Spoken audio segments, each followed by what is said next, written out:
Hey everybody, hope your day is going well. We are back with the reaction. PJ Harvey on the Jools Holland show with two songs, I believe, Send His Love and Down by the Water. This was a request by Savage Grace. Thank you so much for this request and donation. Let's jump into this. This is going to be the first reaction I do to PJ Harvey's music, and I believe maybe the first song I ever hear knowingly. It could be that I do know some songs of her that I just can't recall by name or can attribute to her.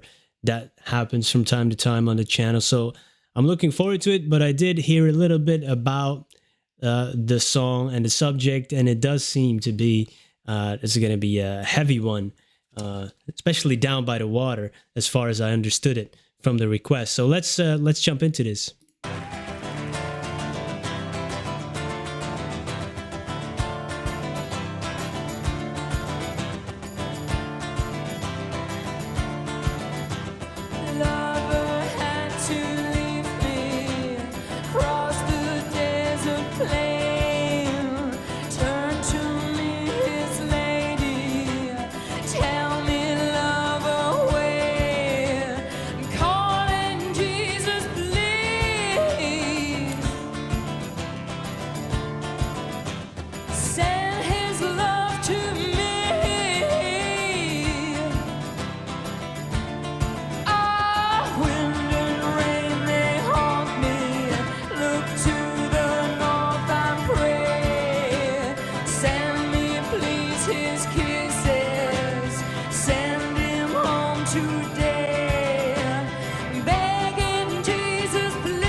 Wow, I love the guitar strumming pattern, that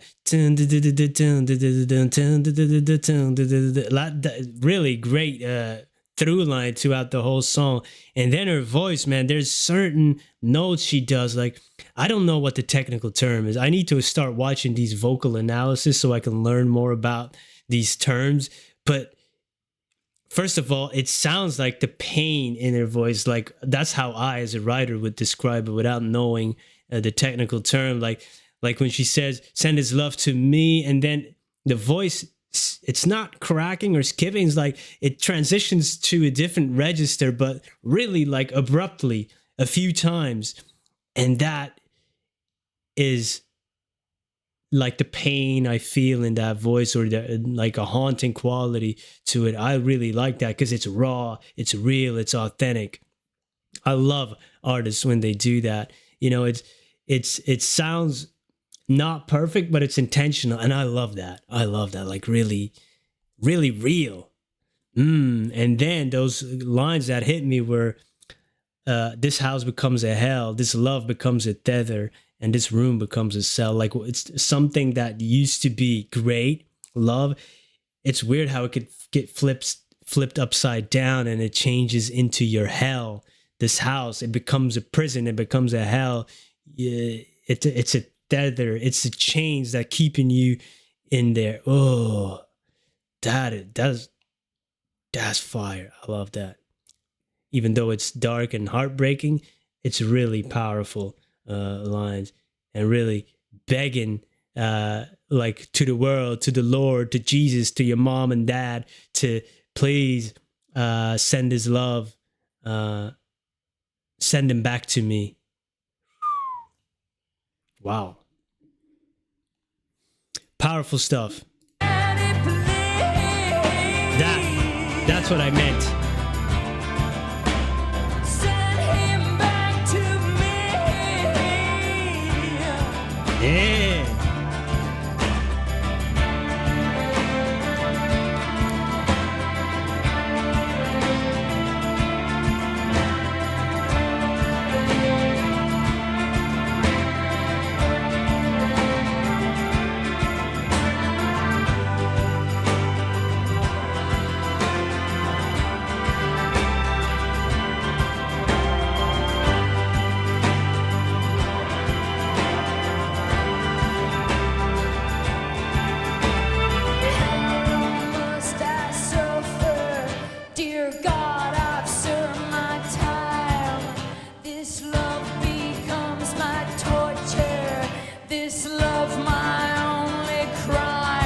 Oh, lover, please release me.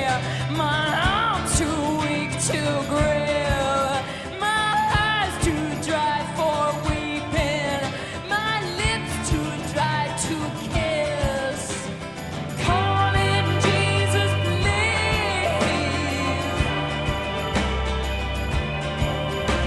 Send his love to me.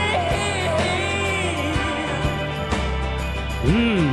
I'm begging Jesus, please.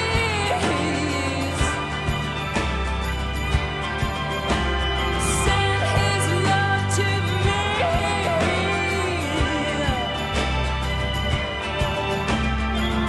Oh, so maybe also not only the narrator of the story, like not only sending the love of the other party of this relationship, but also the Lord's love, send his love to me.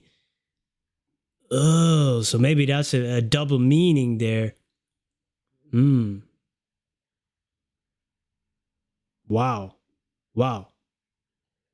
And also like the cycle of toxic relationships, maybe like you want to get rid of it, but then sometimes you want it back, and it's that but then she asks, how long must I suffer?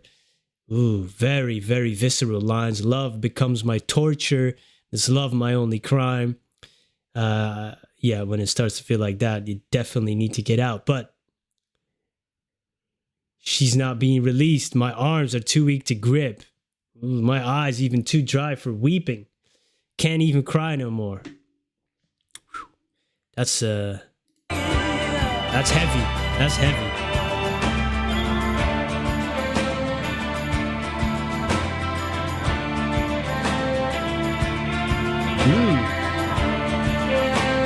That music,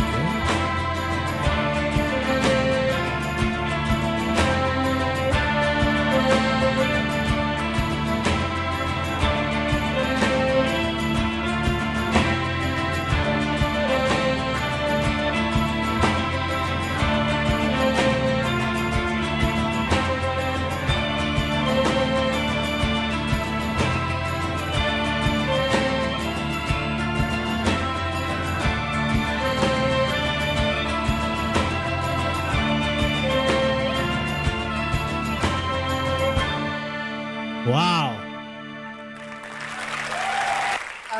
That music is really like trance, like almost like I said, that guitar keeps going and that same strumming pattern throughout the song, and then you add the violins on there, you have the percussion of the drums. It's really, and she was moving in that way, and I was like really entranced by that performance and by the music, just everything coming together. Wow, that's whew, they had me captured. Under the bridge to that little girl, so much to me, and now I'm old, and now I holler. She'll never know just what I found. That blue-eyed girl, she said no more. That blue-eyed girl, became blue-eyed whore. Down by the water, well, I took her in, just like my daughter. See her again.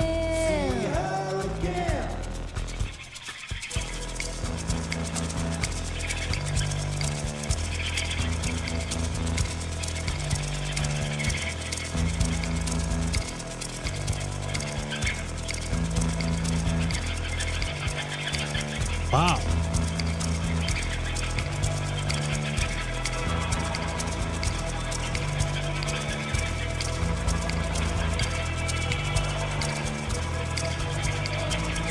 Oh, help me, Jesus.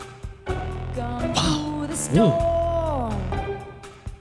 I had to lose her to do her harm.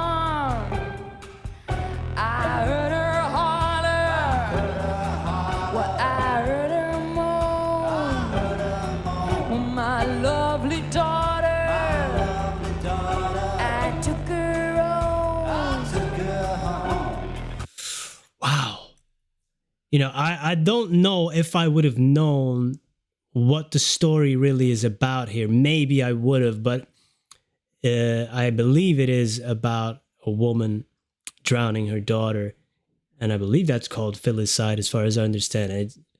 It's crazy that there's even a name for that. There's many names for that type of thing.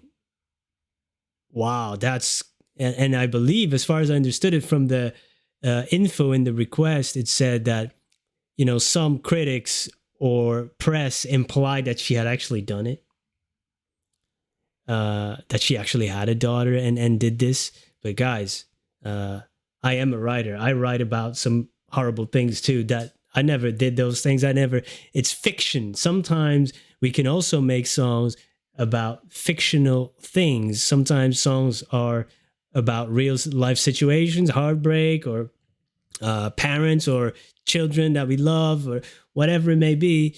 But sometimes it's also fictional, like a story, like a mini movie.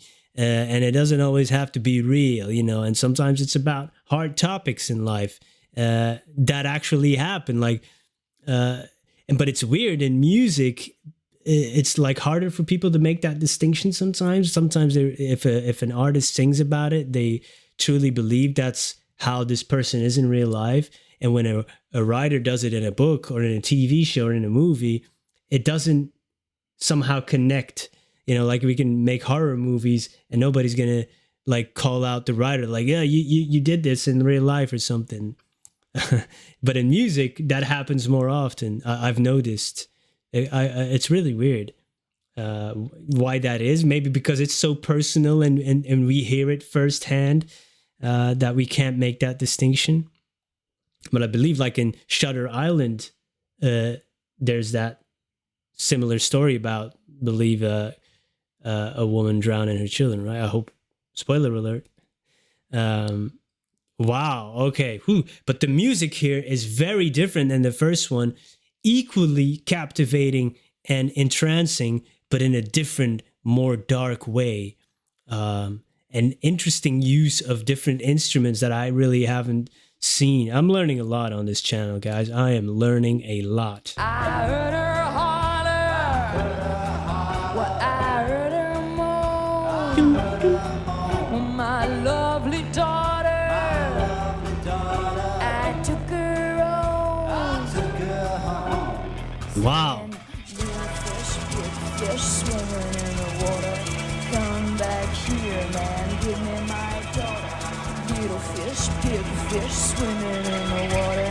Come back here, man. Give me my daughter. That little fish, big fish swimming in the water. Come back here, man. Give me my daughter. That little fish, big fish swimming in the water. Come back here, man. Give me my daughter. That little fish, big fish swimming in the water. Come back here, man. Give me my daughter. That little fish, big fish swimming in the water. Come back here, man. Give me my daughter. That little fish, big fish swimming in the water. Come back here, man. Give me my daughter. That little fish, big fish swimming in the water.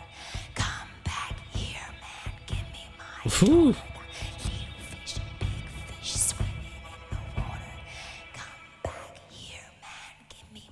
daughter. Wow. That's eerie. Really well done, this performance. And what is this like? It's almost like a knife sharpener, like that thing that we use to wet our knives. I don't know what the English term is. We call it wetting. Is in Nederlands.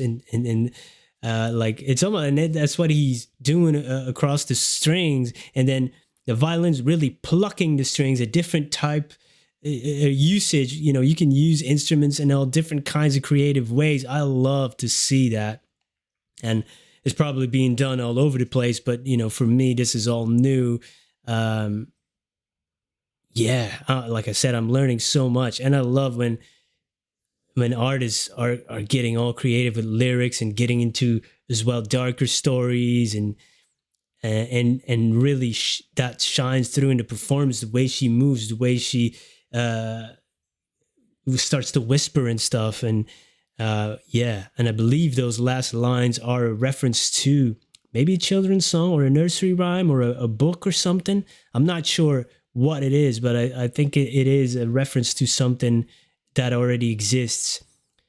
Um, yeah, man, that's amazing. That darker vibe. And you know what it is? Maybe with the critics in that time, like this is the 90s, maybe even before that, when a woman comes out with really strong lyrics and really and maybe some men are like uncomfortable to deal with it and then they lash out. That's their response. Some insecure dudes, you know, you have them. You have them. Hey, I got my own insecurities too, man. That's you know, but I'm not gonna lie about it. Um, I'm not gonna stray away from it. You know, that's how you address them. Lashing out is not the way you do that. That's showing your insecurities even more, right? By trying to hide them in aggression or something. Uh, yeah, that's amazing. I love this. I love to explore that. What we've been doing with Tori Amos reactions too. She has really visceral, brutal lyrics too. Sometimes, you know, about all kinds of dark topics, and why not? You know, it's part of human nature. It's part of our DNA, and I love when people aren't afraid to tackle those topics and really going for it in all different creative ways. Much respect. Really cool. PJ Harvey, let me know what other songs she has that I might need to check out. As always, I do my best. I do get hundreds and hundreds of recommendations each day, but I do try to pick out here as much as I can, so yeah, thank you for doing that. Thank you for being here, and I hope you have a great day. Goodbye.